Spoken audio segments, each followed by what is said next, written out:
Mom, please, can you look after her? Late one night, Nina showed up out of the blue, dropping off her daughter Sophia at my place. Sophia, now 4, and whom I hadn't seen in a while, looked emaciated and expressionless. Even knowing she was being left behind, she didn't cry. As for Nina, her cheeks were sunken, her eyes hollow, and despite it being the dead of winter, she was only wearing a shirt. What's going on? Without answering, Nina hopped into a waiting taxi and left.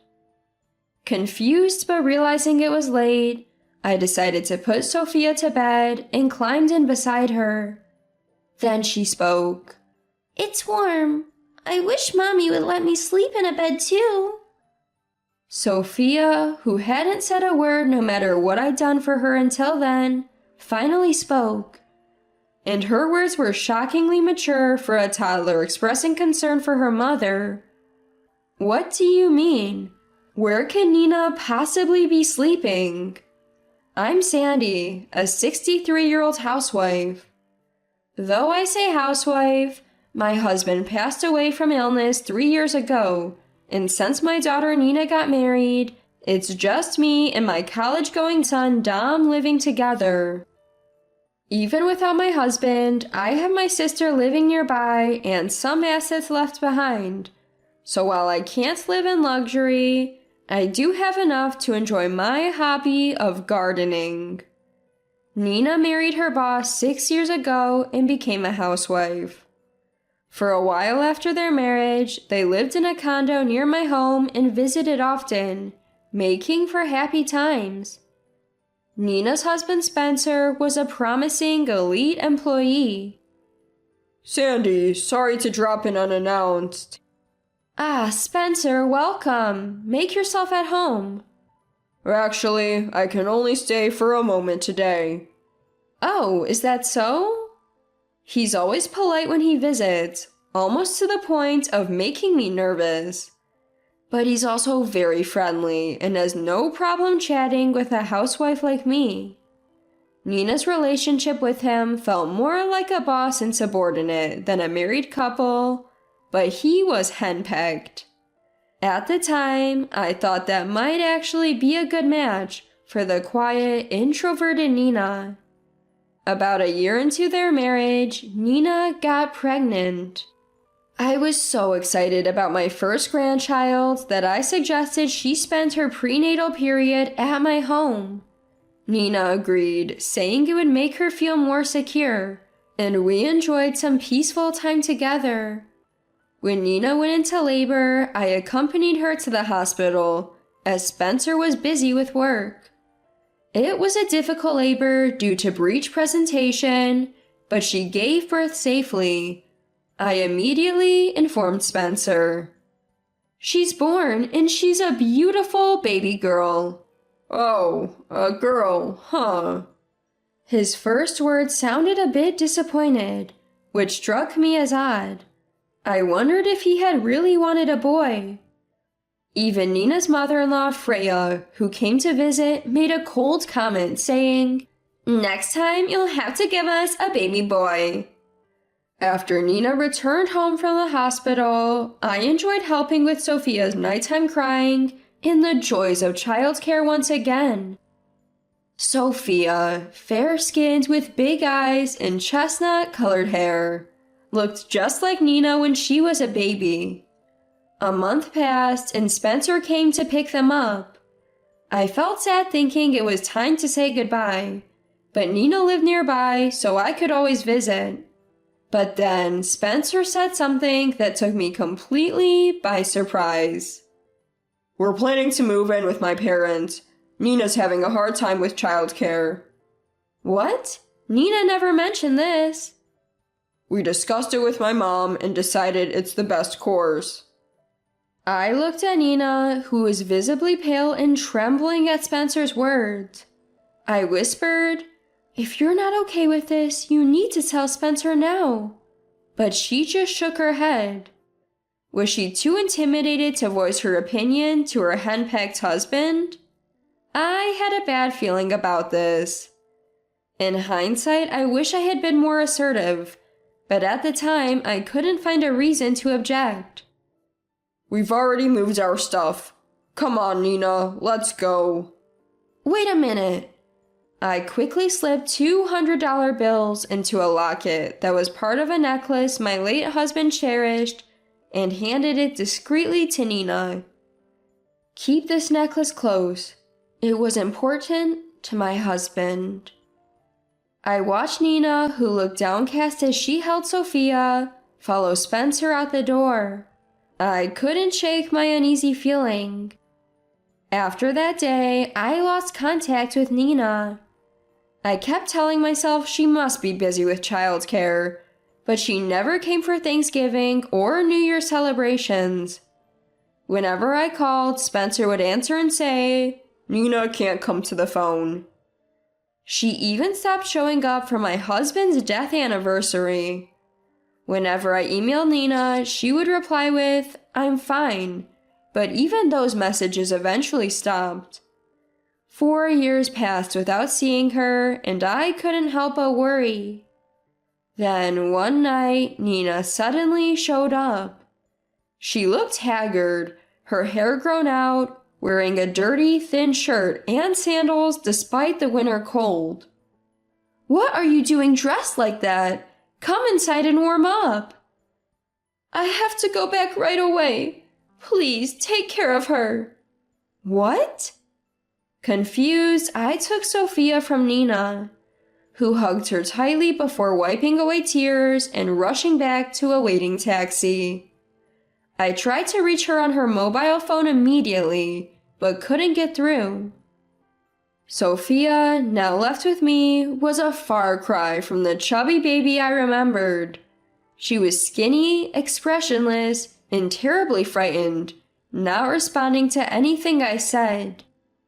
The bag Nina left had only a few of Sophia's clothes, a medical insurance card, and a baby book. There was no clue as to why she had left her daughter with me. Sophia's clothes were clean, but visibly worn, suggesting they had been used repeatedly. As I was patting Sophia's head, feeling sorry for her, I noticed something shocking.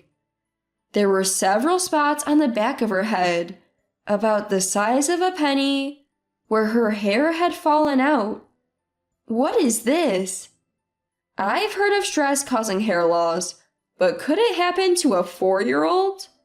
And why would Nina, who loves children, suddenly leave Sophia with me? Sophia wouldn't touch her food, perhaps out of hesitation. Given the late hour, I decided to give her a bath and put her to bed. What? I gasped in shock. Sophia's body was covered in bruises. What kind of life had they been living? But I knew I couldn't show my distress in front of Sophia, so I forced a smile. After her bath, Sophia started yawning, perhaps feeling sleepy. Let's sleep together tonight. As we laid down in the same bed, Sophia, who had been silent all along, suddenly murmured, It's warm. I wish Mommy could sleep in a bed too. The words were shocking, especially coming from a toddler thinking about her mother. What kind of treatment can Nina be receiving? My heart raced. I wanted to ask Sophia more, but what could I ask a 4-year-old? Before I knew it, she was fast asleep. What was happening to Nina at Spencer's family home? Was she okay? Worry kept me awake, and before I knew it, morning had come. The next day, I wanted to take Sophia to the hospital for her bruises, but she had no coat and was shivering in the cold. So we went to a clothing store and bought her a coat and some other essentials. When Sophia put on her new down jacket, she looked up at me and said, It's warm. I wish Mommy could wear this too. Should we buy one for Mommy too? Sophia smiled and nodded vigorously. In a situation that grew more heart-wrenching the more I imagined it, It was a relief to see Sophia's kindness toward her mother, Nina. Later, the words from the doctor at the hospital confirmed my worst fears, and I couldn't stop my tears. My college student son, Dom, was also very worried about his older sister, Nina, whom he hadn't heard from in a while. Nina had always adored Dom, who was much younger, and he looked up to her. Dom had been practicing judo since he was young, and had even won tournaments. Nina had always been there to support him until she got married.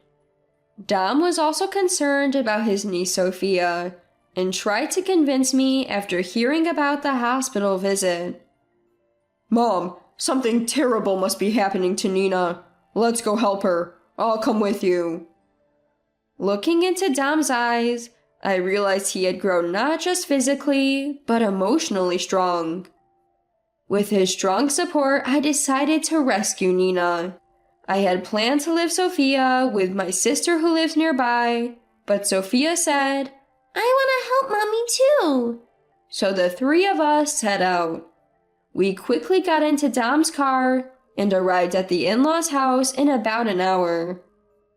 It was an unremarkable suburban home where Nina, Spencer, Sophia, and Freya lived. We decided to sneak around the backyard to see what was going on inside. Then we heard voices berating Nina. Where did you take Sophia? When did you take her out? She's an unlovable child with no discipline. How dare you take her away? I was stunned. Did they just realize Sophia was missing? They must not have been paying attention to her at all. I'll take her to my parents' house for some strict discipline. Humph, as if an old person could discipline her. For your insolence, you're skipping dinner tonight. Move it, make dinner. You're just a maid, you don't get to rest. Peering through the window, I saw Freya kicking Nina in the back. I was so shocked I couldn't close my mouth. I couldn't hold back and yelled, "How dare you treat my precious Nina like this?" Spencer and Freya looked shocked to see us, but ignoring them, I called out loudly to Nina, "Nina, we're here to take you home. Come with us." However, Nina looked at Spencer, trembling. Spencer glared at her as if he could shoot her. Mom, go back. I'm staying here. I'm fine. Hearing Nina's words, Spencer and Freya exchanged smug glances.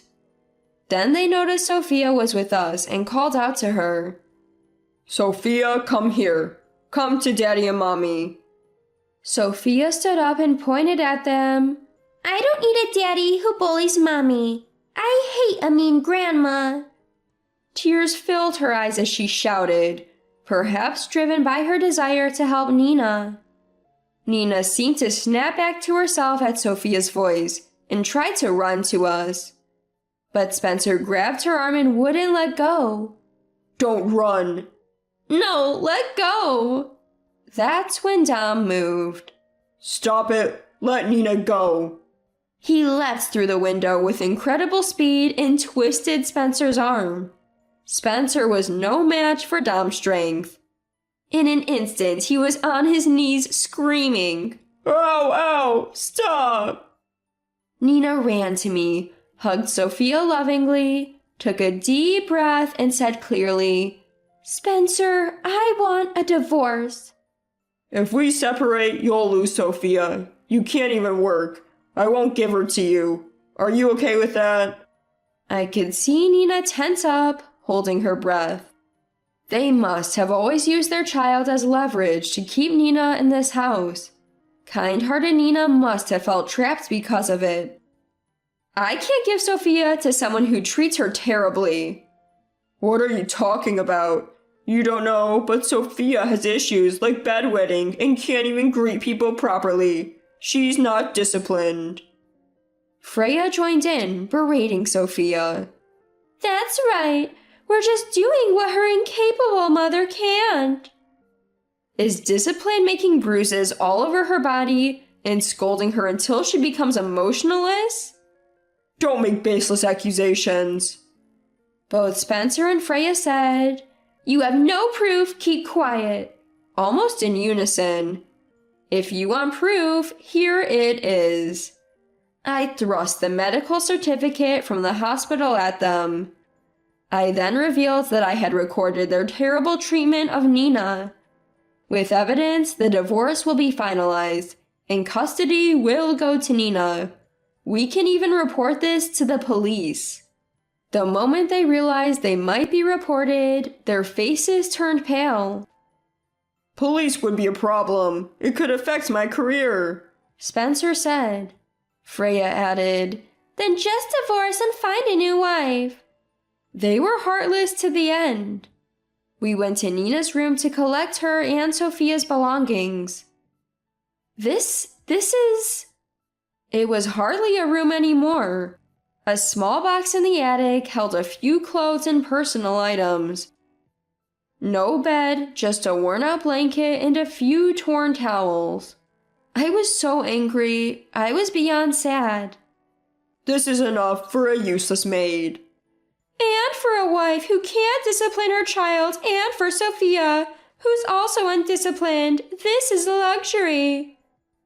I didn't think it would be this bad. Reporting was the right thing to do. What? I had actually contacted the police right after witnessing their abuse. Just then, we heard sirens. No, police! Please, tell them it was a misunderstanding. I beg you. Spencer pleaded, clinging to my feet, but it was too late. They were taken away by the police, crying for help. In the car, Nina tearfully told us she had tried to divorce multiple times. Sophia would get severely scolded every time she cried or raised her voice, becoming more and more emotionless. Nina knew something had to change.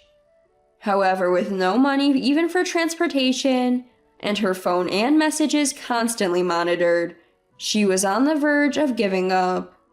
That's when she noticed the money I had hidden and the locket of the necklace I gave her. Seizing the moment when Spencer and his family weren't looking, she took a taxi in the middle of the night and brought Sophia to me. She thought that if she returned to her in-laws, she could prevent them from coming after me. "Mom, thank you so much. I don't know what would have happened if things continue like that."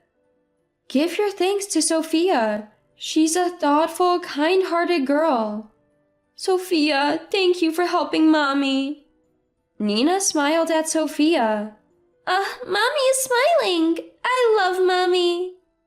I hugged Nina and Sophia, reassuring them everything will be all right now. Afterwards, Nina got divorced and gained custody of Sophia. Spencer and Freya were sentenced to prison due to the evidence against them.